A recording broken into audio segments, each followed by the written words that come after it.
Hey everyone, in today's video I'll show you guys how to download the Messenger app on your mobile device so you can start chatting with your friends and family instantly. First, open Play Store on your mobile device. Then tap on Search on the bottom right corner. Next, tap on the search bar at the top and type in Messenger. You should see it pop up in the list of suggestions. Look for the official Messenger app by Meta. It should have a blue icon with a white lightning bolt. Then click the install button. Once it's done, you'll see the Messenger icon on your home screen. Tap on the new Messenger app icon to open it.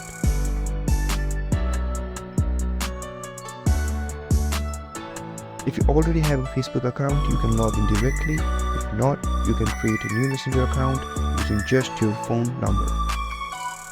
And that's it. You're now ready to start chatting with your friends and family on Messenger. If this video helped you, don't forget to like and subscribe for more tech tutorials.